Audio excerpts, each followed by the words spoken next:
बोलिए श्री सदगुरुदेव की जय। सदगुरु श्री कबीर साहब जी कितने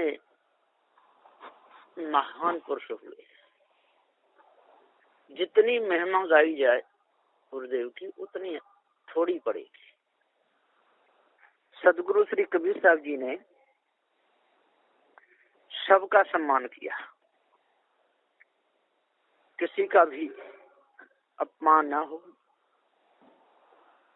किसी को भी चोट न लगे, किसी के अंतकरण में विकार उत्पन्न ना हो, ऐसे शब्द थे बंदी छोर सदगुरु श्री कबीर साहब जी के। फिर भी लोग राग द्वेष बस सदगुरु श्री कबीर साहब की वचनों को यदि आदर न दें तो वो व्यक्तिगत भूल है, उसमें सदगुरुदेव कुछ भी नहीं कर सकते। सदगुरुदेव ने कहा है, छो चकवे बित धरण समाना, एको जीव प्रतीत न आना। छो चकवे, छो चकवा हुए, बड़े बड़े राज्य महाराजे हुए, ये सब चले गए, लेकिन किसी को भी सुख शांति नहीं मिली। धोखे में जीवन बीत गया, मिला कुछ भी नहीं। छो चकवे जितने भी हुए वो सब के सब चले गए धोखे में। जरासंध था, शिशुपाल था, श्रेष्ठा अर्जुन था, ये कितने कितने बड़े बड़े थे, ये छोटे मोटे नहीं थे, लेकिन चले गए सब अपनी अपनी में। इन्होंने सब ने धोखे में जीवन बता दिया। रावण था, कितना बड़ा था, वो भी धोखे में अपने जीवन को हार गया। क्या ले गया? दुर्योधन था, पांडव थे, ये सब छो चकवे, ये सब धोखे में ही अपने जीवन को हार गए। क्या लेकर गए? कुछ नहीं।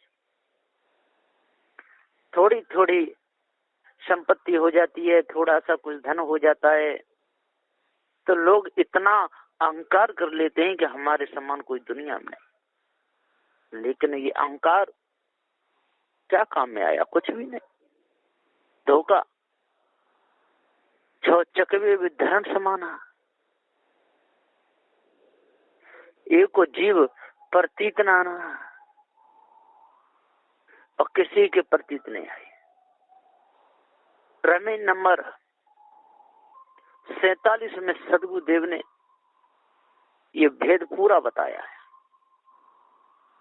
लेकिन लोग धोखे की तरफ जाते हैं, जंगलों में जा करके बैठ जाते हैं, समय पूरा बिता देते हैं भजन के नाम पर, और भजन भजन कुछ नहीं करते।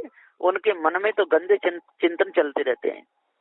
स्त्री को छोड़ के निकलते हैं, वो चिंतन लगा रहता है, माता पिता का चिंतन लगा रहता है, तो रिश्तेदारों का चिंतन लगा रहता है, जाने कहाँ कहाँ ढूंढता है। माला तो कर में फिरे और जीव फिरे मुख माए, मनुआ तो दौदिस फिरे, ये तो सुमिरन ना है। ये तो सब बेकार में लोगों को दिखाने के लिए सारा काम हो रहा है। समय अनुसार छो चकवे सत चक्रवर्ती महाराजे संसार में प्रसिद्ध हुए, वे सब भी उनकी आयु का, उनका समय पूरा होने पर बीत मर करके पृथ्वी में ही समा गए। सब जल का भाग जल में, पृथ्वी का भाग पृथ्वी में, अग्नि का अग्नि में, वायु का वायु में, सब समा गए। निज सत्य स्वरूप की प्रतीति एक भी जीव को नहीं हुई। मोटी झीनी माया इसी में खूब जकड़ के बध कर सब आवागमन चक्र 84 योनियों में ही चले गए। किसी को शांति नहीं मिली, किसको मिलेगी?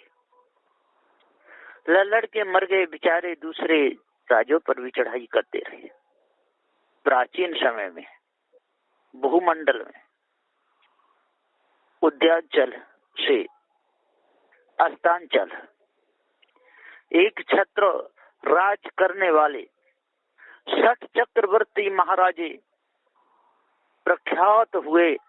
ऐसा कहा जाता है 6 चकवे मानधाता पृथु, सुहोत्र, नहुष, मरुत और शिव, ये 60 चक्रवर्ती महाराजे यथा समय संसार में उत्पन्न हुए, अथवा इसी रमैनी में कहे अनुसार जरासंध, शिशुपाल, सहस्त्रार्जुन, रावण, दुर्योधन, पांडव, ये 6 चक्रवर्ती राजे हुए।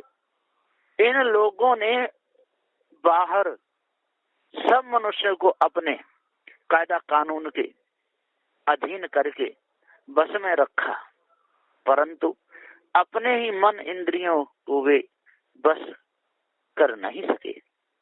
निज स्वरूप का यथार्थ ज्ञान भी कर नहीं पाए।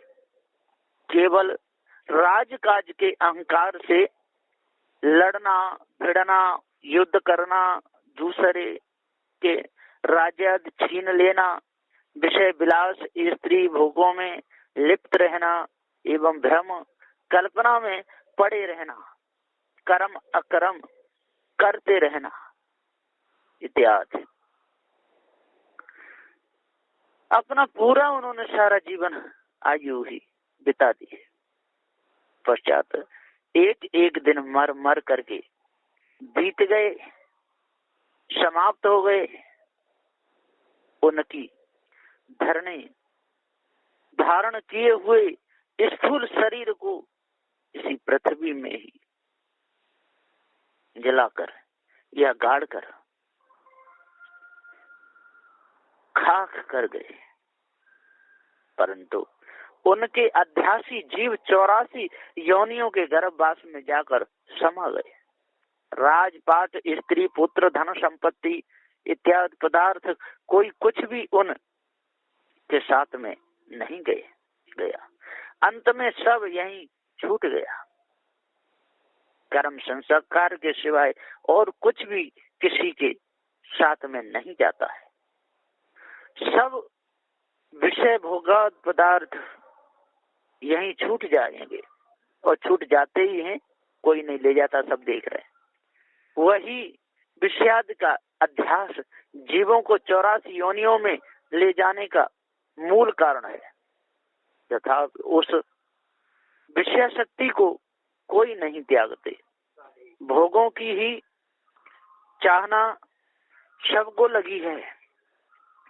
बड़े बड़े मनुष्य मर मर के पृथ्वी में समा गए, उनके साथ में यहाँ की कोई चीज नहीं गई। फिर हमारे ही साथ में क्या जाएगी? कुछ नहीं। ऐसा विवेक विचार कोई नहीं करते। देखते, सुनते, जानते हुए भी लोभी, लालची, अभिचारी जीवों को अपने साथ में भी कुछ नहीं जाएगा। वैसे ही मुझे भी खाली हाथ देह छोड़कर जाना पड़ेगा। हमारी गति भी वैसी ही होगी। ऐसा तो प्रतीत, ज्ञात, विश्वास ही नहीं होता है। पंच विषयाद सब असार बंधन रूप हैं, यह भी प्रतीत नहीं होती है। राजपाट विषयाद सब नाशमान अनित्य है, उनमें मत भूलो। मैं कहता हूँ, हे जीव, तू ही सत्य अविनाशी अखंड स्वरूप है। सब खानी बानी की आसक्ति को त्याग कर निज पारख में ठहरो। यथार्थ सार शब्द समझाता हूँ तो भी किसी को विश्वास नहीं होता है। अनंत जीवों में से कोई एक नर जीवों को ही सत्य का बोध होता है। यह मेरे वचन निज स्वरूप की सत्य ताकि प्रतीत ज्ञात निश्चय विश्वास नहीं होता। सदगुरुदेव जी बार बार समझा रहे हैं, फिर भी लोग कहाँ समझ रहे हैं। सदगुरुदेव कहते हैं कि जीव से परे और कोई सत्य नहीं, यह प्रतीत नहीं आती है। इसी से सब भ्रम धोखे में बंधे हुए गए और जा रहे हैं। सो पारस की प्रतीत करेंगे वे ही भव बंधनों से छूटेंगे, और नहीं करेंगे तो भव बंधन में बंधे रहेंगे। इसमें सदगुरु देव का कोई दोष नहीं है। सदगुरुदेव जी पुकार के समझाते हुए कहते हैं कि हे प्राणियों, हे ज्ञानियों, अपने आप को जानो, भ्रम को त्याग दो। और जब तक भ्रम को नहीं त्यागोगे, भ्रम के गुलाम बने रहोगे, तब तक इसमें सदगुरु का तो कोई दोष है ही नहीं है? सदगुरु तो सत्य लगाते हैं, पर लोग नहीं समझ पाए तो इसमें सदगुरु का क्या कसूर है? कोई कसूर नहीं। सदगुरु ने तो बता दिया भैया इस रास्ता में जाओ कांटे, और फिर भी लोग ना माने। सदगुरु ने बता दिया भैया जी विकराल अग्नि है, इसे वासना की इसमें मन जलो, फिर भी लोग ना माने। काम की, क्रोध की, लोभ की, मोह की, आशा की, तृष्णा की, छल की, छिद्र की, कपट की, राग की, द्वेष की, चार वेद की, 6 शास्त्र की, 18 प्राणों की, जितने भी कल्पना है ये सब मिथ्या धोखा है। जब बड़े बड़े चक्रवर्ती जैसे ना बचे, बड़े बड़े ऋषि मुनि तक ये खाली ये विषय वासना भ्रमभूल कल्पना ने नारद जैसे पछाड़ दिए, विश्वामित्र जैसे पछाड़ दिए, श्रृंगी ऋषि जैसे पछाड़ दिए, चमन ऋषि जैसे पछाड़ दिए, वशिष्ठ मुनि जैसे नहीं छोड़े हैं। तो ऐसे वैसों की क्या गिनती है।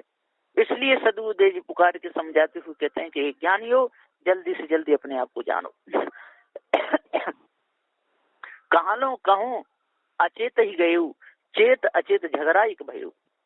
सदगुरुदेव जी कहते हैं कि मैं कहाँ तक समझाएगी कहूँ, ये सब के सब अचेत साम चले गए, धोखे में चले गए, पारक ज्ञान नहीं हुआ तो इसमें मेरा क्या दोष है?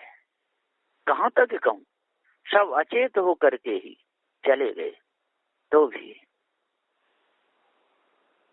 वर्तमान में जो हैं वे लोग मेरे सत्य निर्णय को बुद्धि शुद्ध बनाकर नहीं लगते।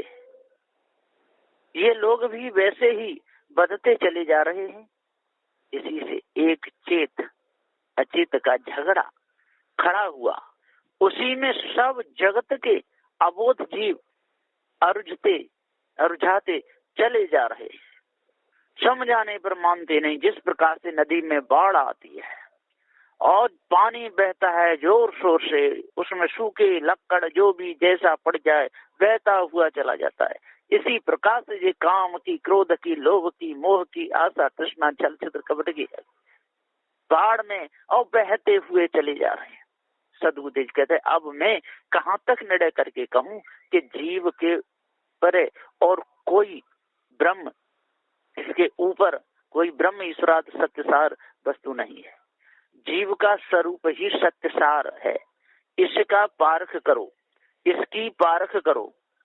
परंतु हमारे सत्य निर्णय को चित्त शुद्ध शांत बना करके अवचारी लोग कोई लखते समझते बूझते तो नहीं है। मिथ्या पक्ष और विषयासक्ति जो लगी है वह दिल से किसी की नहीं छूटती है। इसलिए पहले भी सब अबोध जीव अचेत गाफिल होकर के उसी भ्रम कल्पना, अनुमान और विषय भोगों में लगकर सारी आयु व्यर्थ बिता करके मर मर कर 84 योनियों में ही चले गए। और अभी भी निर्णय को न समझने वाले वैसे ही अचेतबद्ध होकर उधर ही चले जा रहे हैं। चेत चैतन्य नरजीव अचेत जड़ विषय भोग एवं वाणी कल्पना में फंसकर ब्रह्म धोखे से अचेत होकर एक सा आवागमन के झगड़ा में जाके अर्ज गए, अथवा चेतन जीव अनुमान में लगकर अचेत हुआ, तब तो वेदांत वाणी के झगड़ा